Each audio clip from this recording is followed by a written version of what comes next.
Bienvenue dans cette émission, dans cette série de des émissions où nous parlons de la gloire de Dieu. Après avoir fait 2 premiers jours, on a parlé de la puissance de la croix et à travers cette croix, on peut entrer dans la gloire de Dieu. Aujourd'hui, j'ai encore la joie de recevoir mon pasteur, le pasteur Joël Spinks. Bienvenue encore, pasteur Joël. Merci. Dans cette émission et c'était tellement encourageant hier. J'ai été vraiment béni. C'était encourageant et motivant.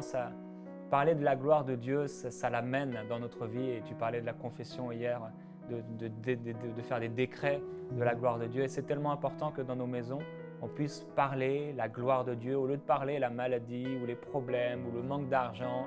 Parfois, le mari rentre à la maison ou la femme et le soir, ils vont parler de leurs problèmes. Ils parlent de leurs problèmes et peut-être ils présentent toutes leurs factures, leurs problèmes. Et si on pouvait juste parler de la gloire de Dieu, si on pouvait parler de la connaissance de la gloire de Dieu.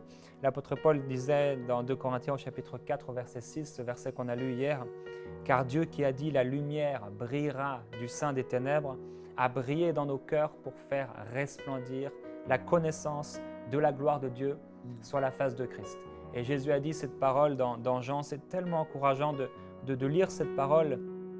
Il dit « Moi, je leur ai donné la gloire que tu m'as donnée, afin qu'ils soient un comme nous sommes un. » Cette gloire, elle est pour l'Église. Cette gloire, elle est pour nous. Des fois, on ne nous en a pas parlé ou c'était par ignorance. On n'a pas pensé qu'on pouvait vivre dans la gloire de Dieu, peut-être parce qu'on a pensé, la gloire ne vient qu'à Dieu seul. Oui, on rend toute la gloire à Dieu, mais cette gloire, ça veut dire cette présence de Dieu, comme le pasteur Joël disait hier, mais ça, elle est pour nous. Et Jésus a dit, « Père, je veux que là où je suis, ce que tu m'as donné soit aussi avec moi, afin qu'ils contemplent ma gloire, celle que tu m'as donnée, parce que tu m'as aimé avant la fondation du monde. » Et on a parlé entre autres de ce ministère de la mort qui était pourtant glorieux. Il était gravé sur des pierres. Il était glorieux au point que Moïse devait même se cacher le visage après avoir passé du temps dans la présence de Dieu. C'est tellement glorieux. Et l'apôtre Paul dit que ça, pourtant, c'était rien. C'était des miettes. C'était l'ancienne alliance. Et on est dans la nouvelle alliance. On a de meilleures promesses. Et une des promesses qu'on a, c'est la présence de Jésus.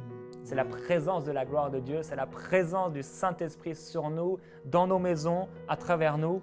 Et Jérémie aussi dira au chapitre 29, ce passage qu'on connaît bien, que Dieu a des projets de paix pour nous donner un avenir, une espérance.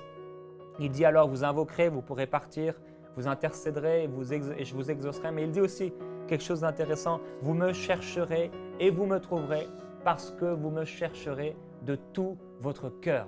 Et c'est tellement important qu'on puisse ensemble chercher de tout notre cœur à vivre, à expérimenter la gloire du Seigneur, que nous puissions la rechercher, la poursuivre, afin que cette gloire puisse se manifester à travers nous, à travers les vases de terre que nous sommes, que ça puisse se manifester et qu'on puisse vivre cette gloire. Vraiment, je prie, pasteur Joël, et ça, tu m'as encouragé hier en parlant de la gloire de Dieu, mais que cette gloire s'installe dans nos maisons, que cette gloire, on puisse même voir l'huile de cette gloire couler même dans nos voitures. On peut juste prendre la poignée, on voit tellement la gloire et là, l'huile de la gloire de Dieu nous poursuivre partout. C'est tellement merveilleux et je veux te laisser exhorter par rapport à la gloire de Dieu aussi. Gloire à Dieu. Une des choses, si on veut vivre la gloire de Dieu, bien cette présence de Dieu est à notre disponibilité, à notre disposition.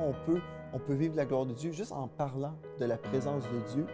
Je me souviens, j'étais une fois avec un pasteur lorsque j'étais en Alberta. On l'avait reçu à l'antenne de télé et puis on était au resto et on parlait simplement des visitations du Saint-Esprit, de la présence de Dieu. Et j'étais au resto et j'étais, wow, je ressentais la présence tangible de Dieu au resto, là, dans un restaurant. Et j'ai commenté, j'ai dit, wow, c'est tellement béni de vivre la présence de Dieu, même au restaurant. Ouais. Et puis il dit, oui, c'est certain, dès qu'on commence à parler, quand on parle du Seigneur, quand on parle de la présence de Dieu, Dieu est réjoui et Dieu nous visite. C'est son plaisir de nous visiter. Donc, si on veut vivre plus la présence de Dieu, on peut juste parler de lui de plus en plus. Et comme tu mentionnes, tu sais, des fois, on peut juste parler de notre réalité. C'est correct, le mari va parler à son épouse et l'épouse va parler à son mari des choses du quotidien. C'est correct. mais on ne veut pas limiter nos conversations dans ces choses-là. Ce qu'on veut faire, c'est parler aussi de la présence de Dieu, parce que notre réalité va être transformée par la présence de Dieu. Amen. Donc, on peut dire, oui, j'ai des factures, Ouais. mais là, on commence à parler Amen. du Seigneur. Et notre Dieu est tellement grand et Dieu pourvoit tous nos besoins selon sa richesse avec gloire.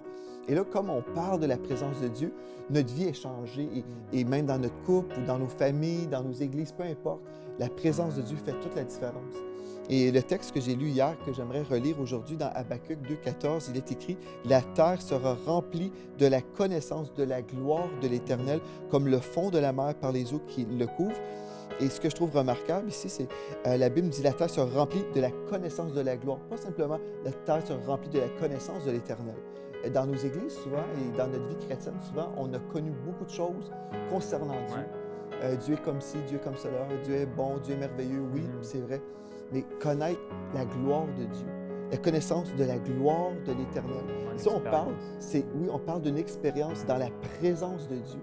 Et c'est ça qui va faire la différence entre nous et les religions. Parce que les religions peuvent connaître des théologies, mais nous devons connaître le Seigneur. Et vraiment, vous connaîtrez la vérité et la vérité vous affranchira. Donc, on ne parle pas ici d'une connaissance intellectuelle, nous parlons d'une expérience. Quand on vit la présence de Dieu, c'est là où notre vie est totalement changée, transformée. Et je me souviens, la première fois que j'ai vraiment ressenti la présence de Dieu, je peux reculer peut-être vers l'âge de 12 ans, j'ai commencé à danser dans l'Esprit à New York City. L'Esprit de Dieu est descendu sur moi. J'ai été baptisé du Saint-Esprit à l'âge de 10 ans. À 10 ans, j'ai été baptisé du Saint-Esprit et j'ai ressenti comme l'onction de Dieu descendre sur moi, comme ça. Et oui, ça, c'était une touche assez révolutionnaire pour ma propre vie. Et peut-être vers l'âge de 12 ans, quand j'étais à Harlem, New York, dans une grande église, j'étais le seul blanc sur 2000 noirs. J'étais là dans la présence de Dieu et je me suis mis à danser dans l'allée. Et puis, j'ai vécu une touche vraiment spéciale. Ouais. Mais je pense que la touche la plus révolutionnaire, c'était en 2004, où la présence de Dieu est venue sur moi d'une façon tangible et très, très lourde. C'était comme une lourdeur. Et des fois, les gens peuvent s'imaginer, est-ce que c'est de Dieu? Mais la présence de Dieu, c'est quelque chose qu'on peut ressentir. C'est même lourd. Moi, c'est comme ça que je l'ai vécu. Où Dieu vient et puis des fois, mon visage venait tout engourdi, mes lèvres venaient engourdies. On vit toutes sortes de choses, mais c'est comme on sait que Dieu est en train de nous toucher. Ouais. Et en ce moment, je sais qu'il y a des gens à la maison. Vous êtes là, vous dites, Seigneur, je veux vivre. Bien, commencez à vivre. Commencez à dire, Seigneur, je veux vivre, je veux expérimenter ta présence et ta gloire. Et oui, je sais, un jour, nous vivrons le summum de ta gloire dans le millénium, dans la Nouvelle Jérusalem, mais n'attendez pas ce jour. Ouais. Commencez aujourd'hui même dans votre maison, commencez à recevoir la gloire de Dieu, la présence de Dieu et parler la présence de Dieu et louer le Seigneur et remercier le Seigneur pour sa présence qui est sur vous, qui se manifeste aussi. Ouais, c'est tellement extraordinaire de se dire qu'il ne nous a pas laissés seuls. Amen. Il ne vous a pas laissé seuls. Sa présence, elle est pour vous. Sa gloire, elle est pour vous. Le Saint-Esprit, Amen. ça ne doit plus être quelque chose, une doctrine, une théologie, comme il disait, mais une personne vivante. On peut l'expérimenter, on peut expérimenter sa présence. Et quand tu parlais, ça m'a rappelé une expérience que j'ai faite il y a plusieurs années. Maintenant, il y a peut-être 9 ans, 8-9 ans. J'habitais à Villepreux, c'est à côté de Versailles, en région parisienne. Et un jour, je suis descendu, c'était le soir, assez tard, et je suis descendu dans ma cuisine pour aller me prendre un verre d'eau dans mon frigo.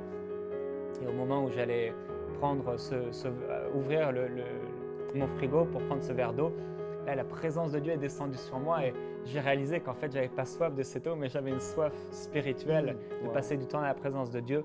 Et je me suis mis à genoux et pour la première fois, pendant plusieurs heures certainement, j'ai prié dans l'esprit et interprété. Et c'était la première fois pour moi. Et j'ai peut-être interprété mes langues pendant 1 ou 2 heures. Et c'était tellement glorieux. Et il y a eu de ces expériences, de ces moments, des rendez-vous dans l'intimité avec Dieu. Ça nous transforme. Ça nous change complètement. Et je veux parler ça pour motiver les gens et pour leur dire, mais ok, je peux vivre ça dans ma maison, je peux vivre des choses comme ça. Il y a des rendez-vous que Dieu nous fait. Et comme il le dit, si vous me cherchez de tout votre cœur, il se laissera trouver. Et il faut juste avoir soif, il faut juste avoir faim de sa présence. Il faut avoir faim de sa gloire. Quand on en parle, moi, ça me motive. Je me dis, dès que je vais être chez moi, là, je vais chercher le Seigneur et je vais appeler sa gloire et sa présence parce que c'est tellement bon. Quand il vient sur nous, il nous amène dans une dimension nouvelle, il nous amène dans sa gloire. C'est tellement extraordinaire. Et comme le dit la parole, on est alors transformé de gloire en gloire à son image. Et on a besoin d'être transformé. Et on a besoin que ce monde soit transformé. On ne peut pas rester pareil. Et pour ça, on a besoin de la gloire de Dieu, celle qui nous transforme, qui nous change, qui nous libère. Amen. Une des choses, quand on découvre la gloire de Dieu, nous voyons comment Dieu est grand, est bon, est merveilleux. Et on est, en tout cas, quand on vit un temps vraiment précieux, en tout cas pour moi, là, quand je vis des temps dans la présence de Dieu, je vais voir des choses. Et je crois que plusieurs chrétiens sont dans leur tête, ils vivent leur vie chrétienne, oui, dans leur cœur, ils aiment le Seigneur, mais c'est comme s'ils ont du mal à vivre le surnaturel. Et on voit qu'il y a des gens dans le monde occulte qui vivent des choses dans le surnaturel, et plusieurs chrétiens, ou même la majorité des chrétiens, ne vivent rien dans le surnaturel parce qu'ils ont eu peur du surnaturel ou tout simplement, je ne sais pas, sont peut-être pas enseignés là-dessus.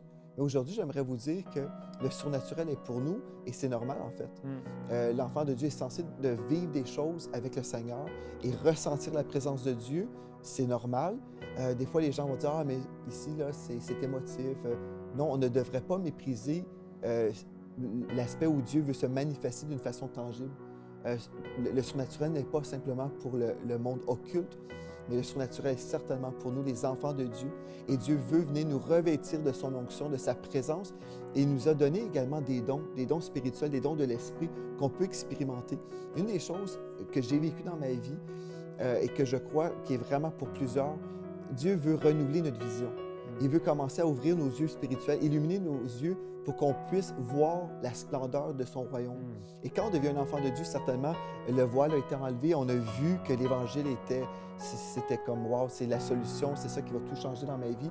Donc la bonne nouvelle, certainement, c'est ce qui transforme nos vies. Mais après, Dieu nous appelle à voir dans le monde de l'esprit pour, même dans notre temps, dans la parole, on va prendre du temps, on va méditer sur la parole de Dieu et l'Esprit de Dieu va commencer à nous révéler des choses. Et quand Dieu révèle, il va toujours utiliser notre tête. Donc, on va avoir des pensées certainement, mais dans nos pensées, Dieu va nous donner des images. Et plusieurs chrétiens vont dire « Ah, bien, j'ai pensé à ceci ou cela », mais nos pensées, en fait, souvent, sont des visions de la part de Dieu. Parce qu'on ne pense pas en lettres, on pense en images. Et quand vous êtes là dans votre parole et dans la présence de Dieu, vous priez en esprit, vous commencez à avoir des pensées. Mais en fait, souvent, c'est Dieu qui veut vous donner une vision pour votre vie ou même le texte, Dieu veut révéler ce passage pour votre propre vie. J'aimerais vous lire un texte dans Proverbe 29 au verset 18. Il est écrit « Quand il n'y a pas de révélation ou de vision, le peuple est sans frein. » Donc, ou dans la Bible du Sommeur, le peuple se laisse aller. Et je pense que dans le corps de Christ, si on a autant de personnes qui vont peut-être dans le monde ou qui sont découragées, c'est parce qu'ils ont perdu la vision divine. Mais aujourd'hui, comme nous parlons de la gloire de Dieu, je crois que l'Esprit de Dieu est en train de vraiment faire un travail dans le corps de Christ et il veut qu'on puisse ouvrir nos yeux spirituels et commencer à voir dans le monde de l'Esprit les choses qu'il veut qu'on vive et qu'on puisse commencer à vraiment même vivre les dons de l'Esprit en ce qui concerne, par exemple, le don des discernement des esprits, par exemple. Le discernement des esprits, c'est un don pour nous, les enfants de Dieu. Et quand on commence à réaliser toutes ces choses-là qui sont à notre disposition, on vit la vie chrétienne d'une façon différente. C'est plus simplement dans nos pensées, dans notre tête, c'est plus simplement intellectuel. C'est quelque chose qu'on vit. Il n'y a personne qui peut nous dire par la suite « Ah non, tu n'as jamais vécu ça ». Quand on a vécu quelque chose, l'expérience est là. C'est mon expérience. Quelqu'un peut dire « Non, je ne sais pas, tu n'as pas raison sur telle doctrine ». On peut avoir des argumentations souvent comme ça, mais on ne peut pas argumenter une expérience. Ce que j'ai vécu avec le Saint-Esprit dès l'âge de 10 ans, il n'y a personne au monde qui peut me dire « Non, tu ne l'as pas vécu ». Je l'ai vécu, je m'en rappelle. J'ai senti l'onction de Dieu venir sur moi. J'ai reçu un feu en dedans de moi, je me suis mis à parler en d'autres langues. Il n'y a personne qui peut dire, il y a des gens qui peuvent le dire. J'ai reçu un courriel l'autre jour qui disait « Ah, les dons de l'Esprit, était simplement pour les apôtres. » J'ai lu ce Dieu, texte. nous sommes des apôtres. Amen. Mais j'ai lu ça et j'ai dit, non, je m'excuse, mais quand on a vécu des choses avec Dieu, on n'a pas juste des arguments, on a une expérience. Et c'est ça que Dieu veut pour nous aujourd'hui, qu'on puisse expérimenter sa présence, qu'on puisse expérimenter vraiment le monde surnaturel. Et il y a un autre texte que j'aimerais lire, dans 1 Samuel 9, 9. Écoutez bien ceci, je trouve que c'est un texte vraiment bénissant. Autrefois en Israël, quand on allait consulter Dieu, on disait « Venez et allons au voyant ». Et aujourd'hui, quand on parle de voyants, on parle toujours des gens dans le monde occulte. Ouais. Mais dans la Bible, car celui qu'on appelle aujourd'hui le prophète s'appelait autrefois le voyant. Le voyant est celui qui voit.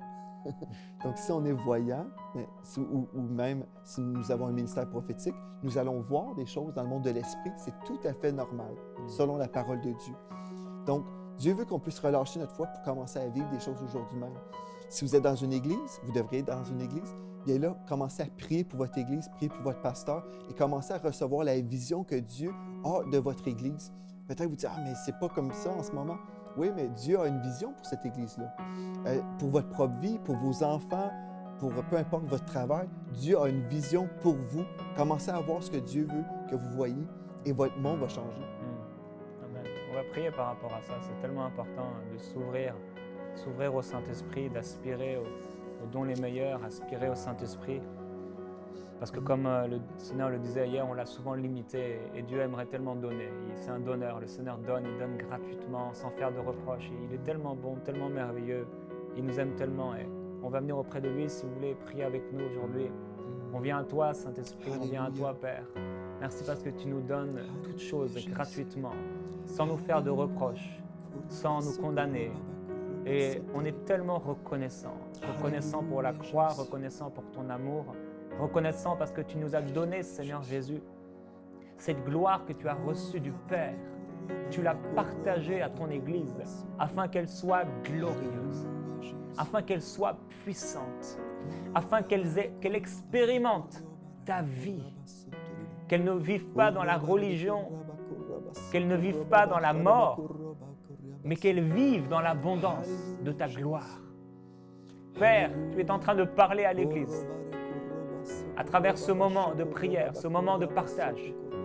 Tu parles à l'Église et tu lui demandes de chercher ta gloire, d'aspirer à ta gloire, de te rechercher de tout son cœur. C'est ce que tu as voulu de toute éternité, que l'homme puisse vivre une relation d'intimité, d'amour, de partage avec toi. Nous t'aimons, Père.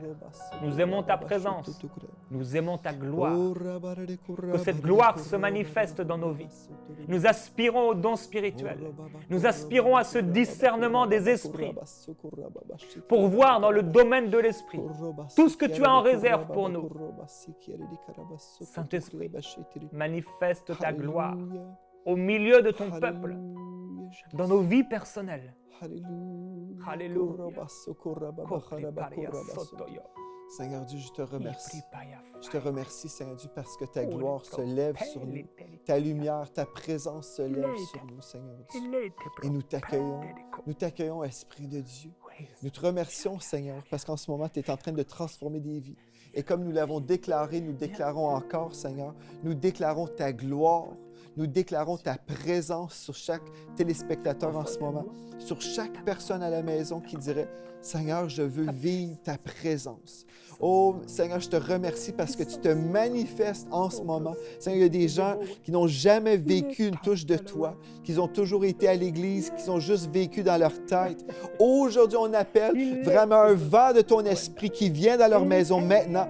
Au nom de Jésus, on appelle ce vent céleste qui vient et qui remplit, qui baptise de l'esprit ces gens assoiffés. Maintenant, au nom de Jésus, je te remercie, Seigneur Dieu, pour une touche, Seigneur Dieu, et même que cette pesanteur qui vient du ciel, oh, viens, Seigneur Dieu, comme un manteau, Seigneur Dieu, sur mes frères et mes sœurs, sur chaque personne qui dirait, Seigneur, je veux plus, je veux plus. Et le plus arrive maintenant, au nom de Jésus, le plus de Dieu arrive. La visitation de l'Esprit Saint arrive dans votre demeure. Ce vent de l'Esprit, alléluia, et ce feu en vous. Si vous n'avez jamais été baptisé du Saint-Esprit en ce moment, vous êtes là, vous dites, j'ai entendu parler du baptême de l'Esprit, bien, c'est votre moment, vous n'avez pas besoin d'attendre d'être dans une réunion d'église, mais en ce moment, à la maison, vous faites juste ouvrir votre bouche. Si vous avez fait de Jésus le Seigneur de votre vie, vous faites dire, maintenant je reçois, et commencez, ouvrez votre bouche et commencez à parler en d'autres langues selon l'expression du Saint-Esprit. Le Saint-Esprit qui est en vous vous donne un langage surnaturel et ouvrez votre bouche et commencez à relâcher ces paroles-là. Oh, Dieu alléluia. rafraîchit son Église Oui. en ce moment. L'Esprit de Dieu est en train de rafraîchir son Église et de la transformer. Il est en train de la glorifier dans sa présence. Alléluia. Oh, alléluia, Jésus. Alléluia.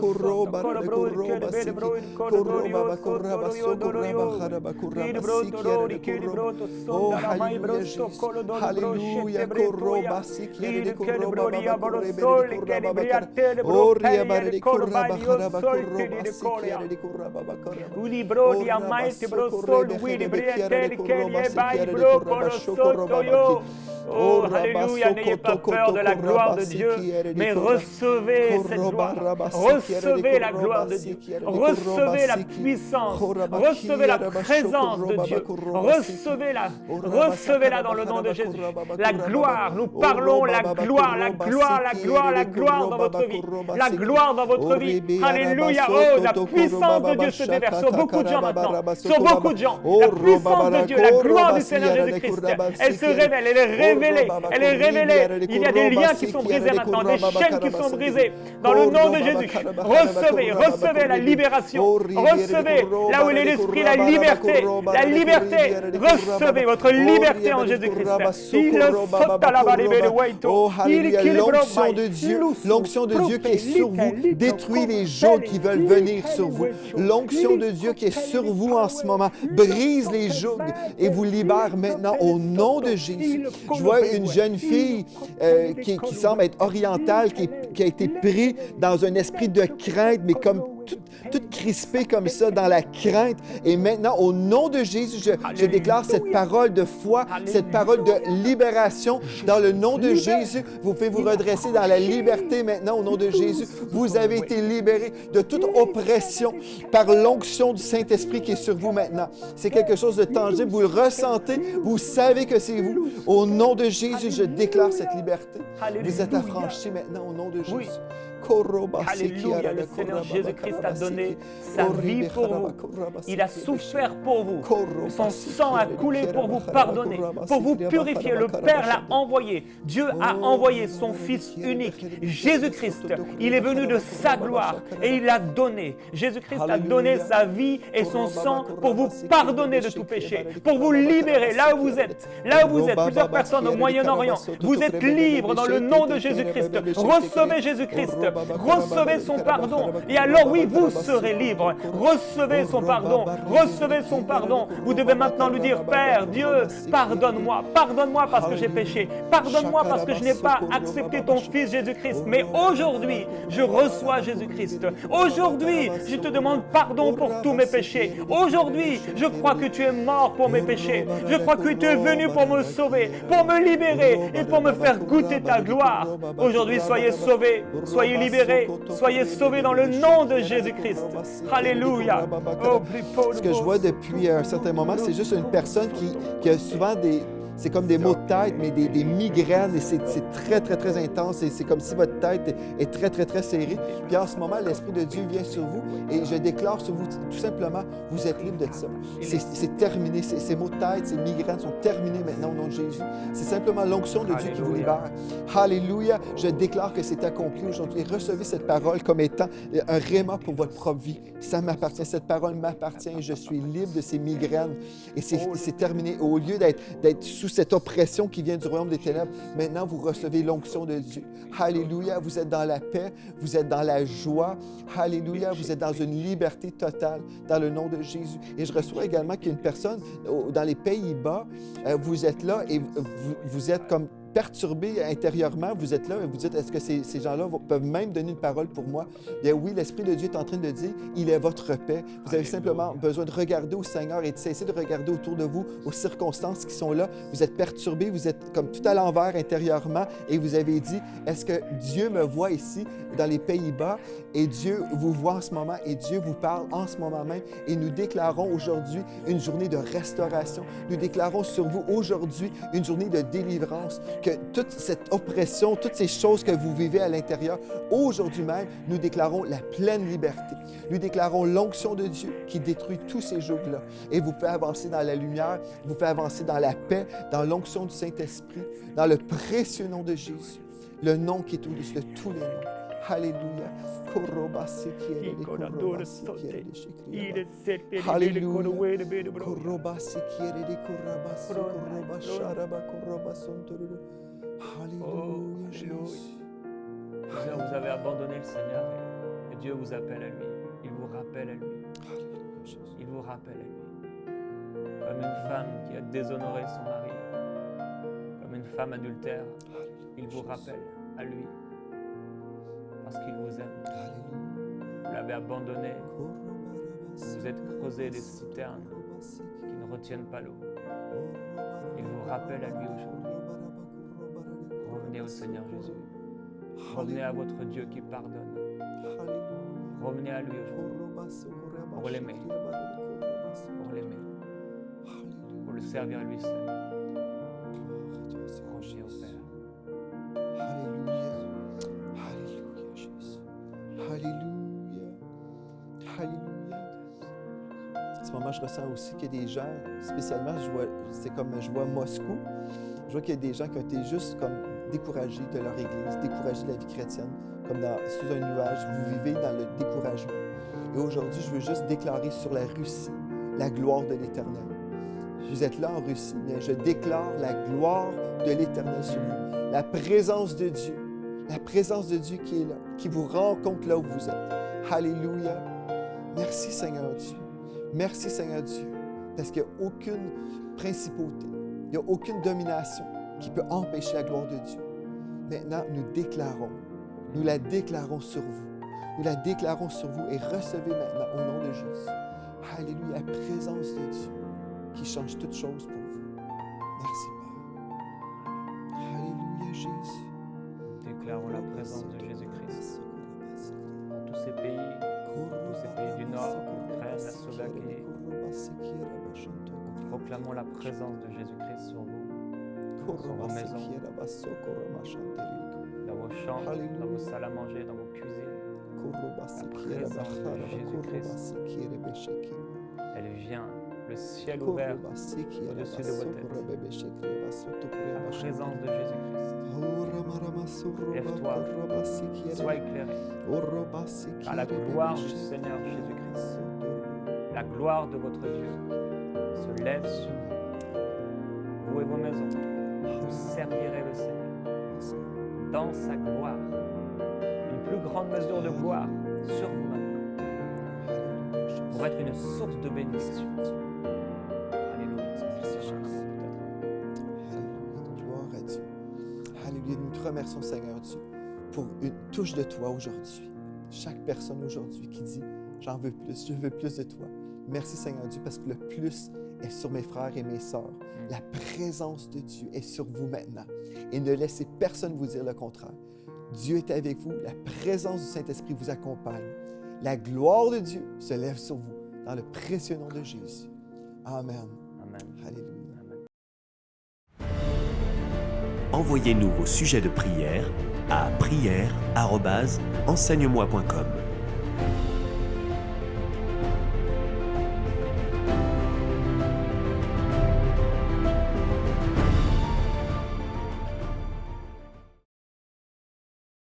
Cette émission est rendue possible grâce au précieux soutien des partenaires d'Enseigne-moi Canal International.